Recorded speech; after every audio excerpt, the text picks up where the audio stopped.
2절과 3절의 말씀을 제가 한번 다시 읽어보겠습니다. 이를 행하시는 여호와, 그것을 만들며 성취하시는 여호와, 그의 이름을 여호와라 하는 이가 이와 같이 이르시도다. 너는 내게 부르짖으라. 내가 내게 응답하겠고 내가 알지 못하는 크고 은밀한 일을 내게 보이리라. 아멘. 이 말씀을 보고 있는데 제가 말씀을 가만히 이제 준비하면서 깨닫게 되었던 사실은 무엇이었냐면, 오늘 우리가 읽은 이 본문의 말씀이 그저 우리가 소망하고 우리가 원하는 것을 들어달라고 그것을 이루어달라는 그런 간구의 기도만은 아니라는 겁니다. 그래서 우리가 좀 같이 이 부분에 대해서 고민하면서 좀 이야기를 좀 나누어 보려고 말씀을 준비했어요. 여러분, 오늘 말씀에 하나님께서 응답해 주시고 보여주시겠다고 하는 것의 내용이 무엇인지를 알기 위해서는 우리가 이제 33장 본문의 전후의 맥락을 조금 이해해야 될 필요가 있습니다. 읽은 본문 1절의 말씀에 보면 예레미야가 아직 시위대 뜰에 갇혀 있을 때 여호와의 말씀이 그에게 두 번째로 임하니라 라고 이제 말씀을 하고 있죠. 아니, 하나님의 선지자가 하나님의 말씀을 받았어요. 지금 주변에 적들이 삥 둘러서 진을 치고 있다고요. 그때 선지자가 나와서 하는 이야기가 걱정하지 말라고, 하나님이 오늘 너희들을 구원하실 거다라고 말씀하시면 이게 얼마나 좋겠어요. 그런데 예레미야에게 임한 하나님의 말씀의 내용이 뭐냐?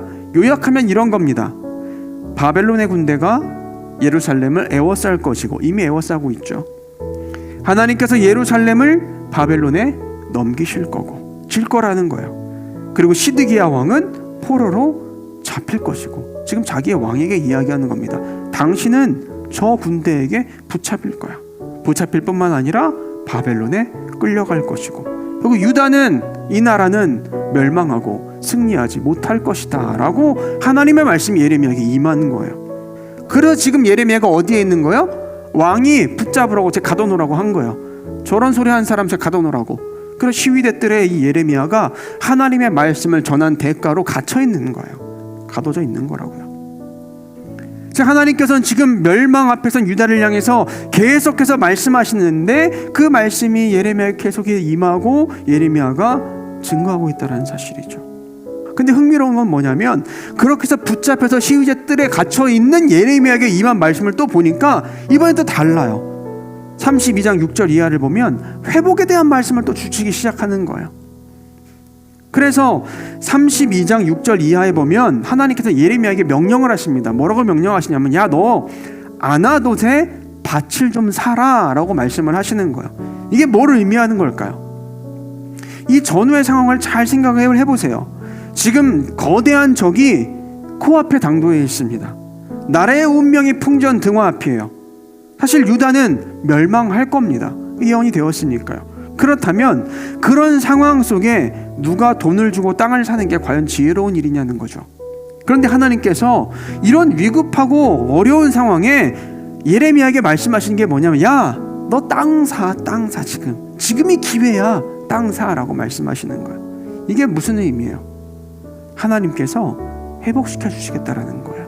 그거를 말이 아니라 선지자 예레미야의 행동으로 증거하라는 거 말씀하시는 거죠. 여러분, 하나님께서 뭘 하시는 거예요? 야, 너 슬퍼하지 마 라고 이야기하시는 거예요. 지금 임박해 있는 심판이 전부가 아니고 궁극적인 하나님의 뜻은 회복과 구원이더라고 예레미야에게 말씀하고 계시는 거예요. 자, 그리고서 나오는 본문의 말씀이 뭐예요? 오늘 우리가 읽은 본문의 내용인 거예요. 하나님께서는 여전히 시위대들에 갇혀서 그런 음성을, 메시지를 듣고 있던 예레미야에게 지금 말씀하신 게 뭐예요? 오늘 본문의 내용이라고요. 그러면서 3절에 뭐라고 말씀하십니까? 예레미야에게, 그러니까 너는 내게 부르짖어. 그러면 내가 너에게 응답해 줄게. 내가 알지 못하는 크고 은밀한 일 더 내가 이야기해 줄게 라고 말씀하고 계시는 거죠. 여러분에게 하나님이 이렇게 말씀하셨다면 여러분 어떻게 하시겠어요? 지금 내 상황이 너무 어려워. 전쟁이 임박했고 멸망하는 나라 앞에 서 있는 사람과 같은 상황이야, 내가.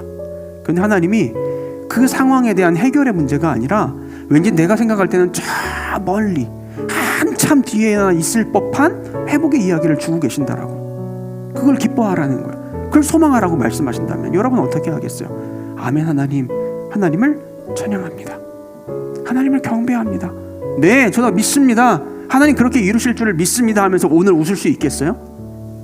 아멘 할렐루야 할 수 있겠습니까? 왜 하나님이 말씀하시는 거예요? 뭐 하라고? 기도하라고 말씀하신다고요. 저는 의아했어요. 저는 좀 의아했습니다. 어떤 부분이 좀 의아스러웠냐면, 아니 명백한 심판 예고가 선포되었습니다. 그게 현실로 이루어지고 있어요. 저기 코앞에 있고 지금 싸움을 하고 있단 말이에요. 그 예고가 현실로 이루어지고 있고 너무 지금 안 좋은 상황 속에 있어요. 그리고 또 이야기하시기를 이후에 회복시키겠다라고 이야기를 해주고 계시는 거죠. 그런데 그러면 굳이 그 모든 것이 꼭 예고되어 있는 것처럼, 그 순서대로 하나하나 이루어지고 있는 것처럼 하나님 다 그렇게 판을 벌려놓으신 상황이라면 왜 예레미야로 기도하게 하시냐는 거예요. 그것도 부르짖으면서 간절히 기도하라고 하시는 거냐는 거죠. 제 마음 같아서는 이미 하나님께서 다 계획하셨고 준비하셨고 또 말씀 2절과 같이 그분이 일하시는 하나님이자 그걸 이루어내시는 하나님이시니까 그냥 우리에게 말씀하신다라고 하면 이런 거, 너 그냥 지켜봐. 내가 어떻게 일하는지 너 지켜봐. 나 살아있는 하나님이야. 내가 이렇게 일할 거야. 너 지켜봐 라고 말씀하시면 될 것 같은데 왜 자꾸 기도하라고 하시냐고요. 어차피 하나님이 다 알아서 하실 거. 그래서 이 말씀 가지고 한참 고민을 했어요. 왜 그런가? 왜 부르짖으라고 하시는 것일까? 그러다 제 마음 가운데 깨달아진 사실이 있습니다. 오늘 그거 이야기하면서 말씀을 정리해 보려고 해요. 여러분, 하나님께서 이미 다 알아서 하시면서도 이처럼 예레미야에게 부르짖으며 기도하라고 하시는 것은 하나님께서 주신 궁극적인 회복에 대한 그 확신이 예레미야에게 있기를 원하셨기 때문에 그러는 거예요. 왜? 지금 나는 현실을 살아가고 있거든. 미래에 대한 소망을 보고 있는 게 아니라 현실의 문제를 보고 있는 사람이잖아요. 그런데 하나님은 예레미야가 현실을 바라보면서 주저앉아 있는 자가 되길 원하지 않으셨고, 미래에 하나님께서 주신 약속을 바라보면서 확신과 기뻐하는 자가 되길 원하셨다라고요. 근데 그게 됩니까? 그게 되나요? 당장 칼이 내 목에 들어올 수 있는 그 상황에 내가 이후에 있을 회복을 바라보면서 기뻐할 수 있냐고요? 불가능하죠. 그러면 여전히 믿음을 가진 우리에게도 각자에게 있는 삶의 문제들이 있고요. 불의가 판치는 세상의 모습을 우리는 늘 현실 속에서 바라보고 있고요. 죄인들이 흥하는 모습을 보고 있고요. 하나님께서 일하시는 것 같지 않은 상황을 마주할 때가 참 많이 있습니다. 뉴스에서만 보는 게 아니라 여러분의 삶의 현장 속에서 보고 있잖아요. 분명 하나님께서는 이 모든 상황 속에서 우리를 구원하실 거라고, 또 믿음을 가지고 인내하면 결국 승리하고 영생을 누릴 거라고 약속해 주셨습니다만, 우리는 이렇듯 살아가는 현실에 이 녹록치 않은 상황들 속에서 그런 미래의 약속 잃어버리고, 그래서 현실에 타협하거나 안주해버리거나 그 미래의 희망을 잃어버리고 살기 일수다라는 거죠. 그래서 여러분, 오늘 하나님께서 뭐라고 하시는 거예요? 그러니까 너 내게 부르짖으라는 거예요. 부르짖으라는 거예요. 더욱 간절히 기도하라고 하시는 거예요. 왜? 그렇게 하지 않고는 절대로 우리가 회복과 영생을 말씀하시는 하나님의 약속을 오늘 이 순간 붙잡지 못하기 때문에 그러는 거예요. 여러분, 우리는 기도하지 않고는 절대로 하나님의 말씀 붙잡지 않습니다. 타협합니다.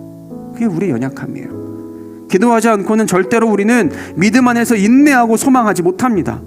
포기하는 게 빨라요. 훨씬 더 좋아 보이거든요. 그래서 하나님께서 우리에게 기도하라고 하시는 거예요.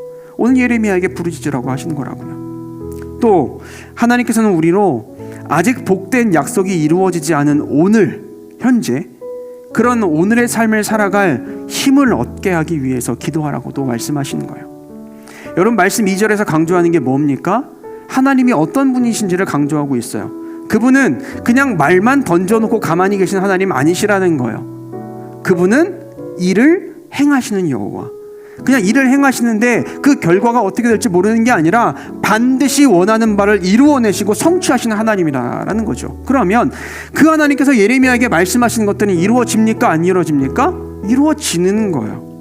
이루어질 거예요. 그렇게 우리는 믿어야 합니다. 근데 그 오늘 우리가 확신하는 걸 떠나서 그걸 내가 붙잡고 어떻게 내가 힘을 낼 수 있냐고. 오늘 그래, 앞으로 그렇게 이루어질 거예요. 오늘 내가 그러면 어떻게 힘을 낼 거냐고. 그것도 기도밖에 길이 없다라고 말씀을 하시는 거예요. 여러분, 우리가 기도할 때 하나님의 말씀은 우리 안에 소망이 아니라 확신으로 자리 잡게 되어 있어요. 말씀대로 되지 않을까? 되었으면 좋겠어가 아니라 말씀대로 이루어질 것을 믿습니다 라고 고백이 되게 되어 있다고요.